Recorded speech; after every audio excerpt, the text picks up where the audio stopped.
செல்வியின் அறை. ஒரு ஊர்ல அழகான ஒரு வீட்ல செல்வின்னு ஒரு பொண்ணு இருந்தா. அவளுக்கு அவளோட பொம்மைகளோட விளையாட, படம் வரைய, அப்புறம் பிளாக்ஸ் வச்சு ஹைட்டான பில்டிங் கட்ட ரொம்ப புடிக்கும். ஆனா, ஒரே ஒரு பிரச்சனை.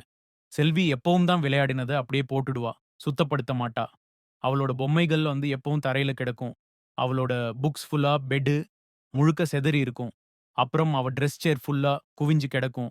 அவளோட அம்மா அடிக்கடி அவளுக்கு ஞாபகப்படுத்துவாங்க. "செல்வி ரூம் சுத்தமா இருந்தா, உனக்கு பொருள் எல்லாம் நீ தேடுறப்ப ஈஸியா கிடைக்கும். சுத்தமா வைக்க பாரு." ஆனா செல்வி சிரிச்சுட்டே, "நான் அப்புறம் பண்றேன்." அப்படின்னு சொல்லுவா.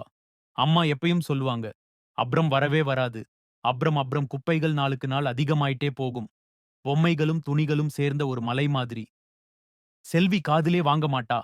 ஒரு நாள் செல்விக்கு அவளோட ஃபேவரைட் பிங்க் டால் கூட விளையாடணும்னு தோணுச்சு. ஆனா அது எங்கேயுமே இல்ல. அவ பெட் அடியில, சேர் பின்னாடி, ஏன் பொம்மை பெட்டியில கூட தேடிப் பார்த்தா. கிடைக்கல. செல்வி தரையில உட்கார்ந்து சோகமா ஃபீல் பண்ணா. ஒருவேளை என் ரூம் சுத்தமா இருந்தா, நான் அதை கண்டுபிடிச்சிருப்பேன்னு மெதுவா சொன்னா. அதனால அவ எழுந்து சுத்தம் பண்ண ஆரம்பிச்சா. துணிகள மடிச்சு வச்சா. புத்தகங்கள அடுக்கினா. அப்புறம் ஒவ்வொரு பொம்மையையும் அதோட இடத்துல வச்சா. அப்புறம் என்ன ஆச்சு தெரியுமா? அந்த துணிகளுக்கு அடியில அவளோட பிங்க் டால் ஒளிஞ்சிருந்தது. அவளோட அம்மா எட்டிப் பார்த்துட்டு, "வாவ் செல்வி, உன் ரூம் சூப்பரா இருக்கு." அப்படின்னு சொன்னாங்க. செல்வி சிரிச்சுட்டே, "எனக்கு இப்படித்தான் புடிச்சிருக்கு. ரொம்ப அழகா சுத்தமா இருக்குல்ல." அப்படின்னு சொன்னா.